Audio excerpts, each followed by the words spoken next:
Bert Kreischer is one of those comics who got big more because of the story around him than his actual jokes. He didn't come up through stand-up the usual way. He showed up already known as the party legend. And honestly, that image carried his career, but now it feels like everything around him is coming crashing down. And look, I've followed Bert for years. I've watched enough episodes of their podcast to know the exact rhythm. Tom sets something up, Bert overreacts, and the internet clips the meltdown. It's not cool to say Jews are weak. Have a little compassion. Oh, we're on? Hey, welcome to another episode of Two Bears, One Cave. I really said that. You really did? Well, it's because Nadav's is from Israel. We were joking. I don't think all Jews are weak. I think Nadav's weak.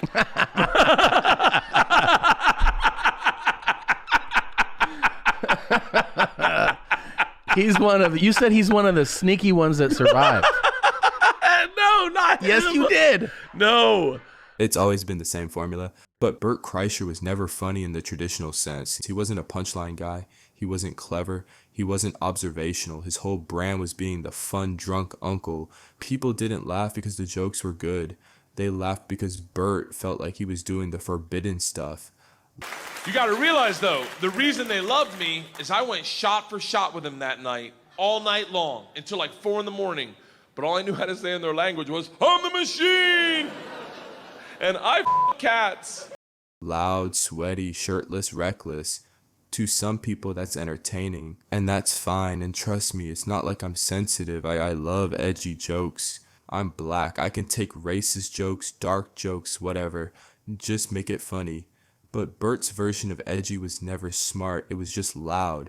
But the Bert we're seeing now isn't the wild machine guy anymore.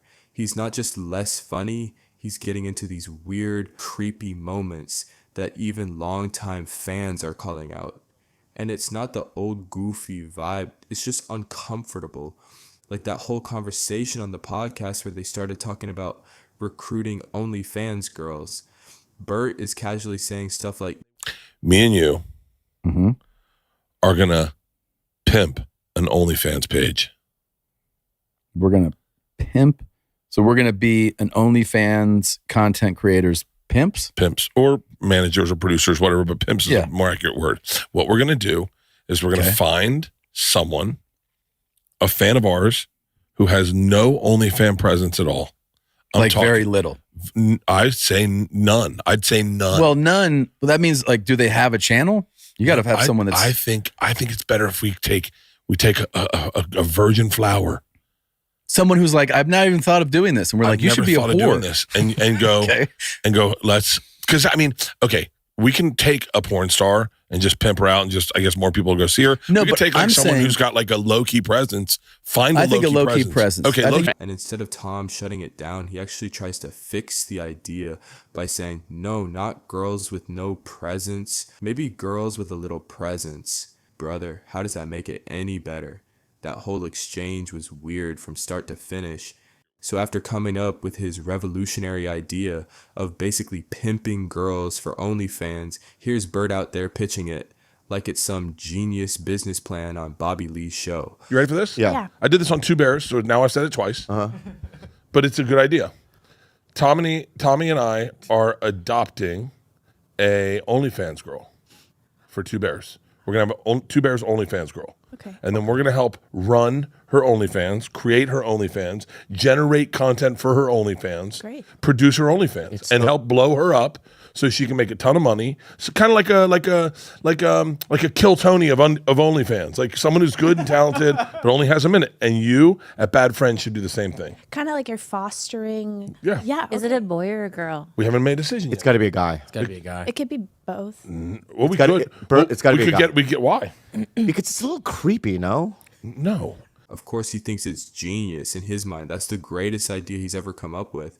But his fall off gets even crazier when you remember that he literally watched adult content in VR on a podcast, on camera.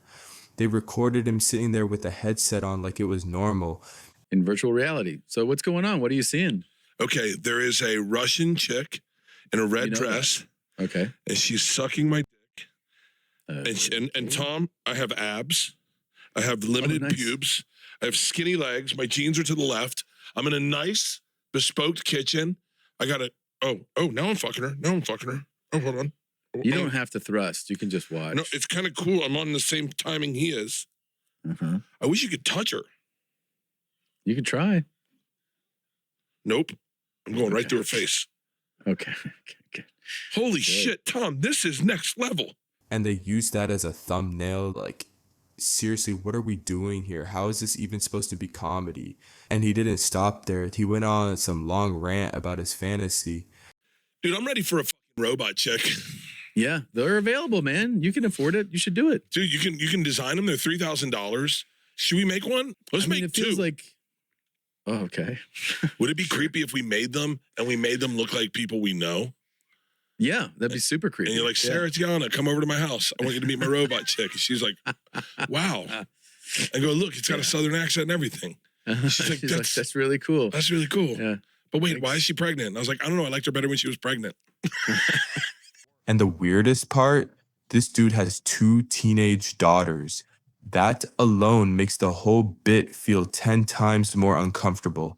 And lately, on top of all the creepy, forced shock value stuff, he's been sounding different. Not in a funny way, in a something's off way. He talks like a guy who's either depressed or dealing with something heavy behind the scenes. Am I even really me?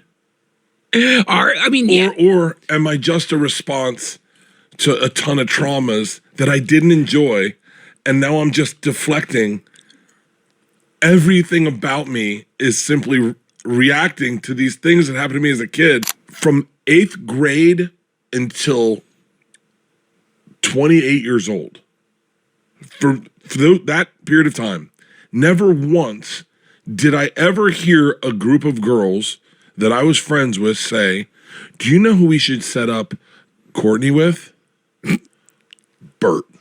They always said a different name. Always, my whole life. Yeah, and I was always like, I'm right here. Is no one going to just like, Yeah. do you know what you want to? And as you were saying this, I was like, and how many times did I become the life of the party? Or I love me. My favorite part of being me is meeting strangers. I really like ordering a coffee from Crystal today. There's no performance in it. I love smiling. And they go, how are you doing today? And I go, fantastic. I'm always doing fantastic. How are you doing, Crystal? She goes, working. And I said, I'm here to work. I go, all we do is work and take care of our kids. I think a lot of this comes down to the fact that everything around Bert is going downhill, and it's finally catching up to him. And now you've got Tom Segura becoming filthy rich, moving into full Hollywood mode, leveling up every year. And honestly, I wouldn't be shocked if they shut down the podcast tomorrow. They already hinted at it. Remember when they took that 2-month break and came back saying, Okay, here's the question. The first question is, how did you feel not having a podcast for a month, 2 months? Fantastic. It was amazing. One of the best. It was the best. I would love to never do this again. It was the greatest feeling I've ever had in my life. and it's not like the fans are loving the new episodes either. So yeah, that's it for this episode. Make sure to subscribe for more.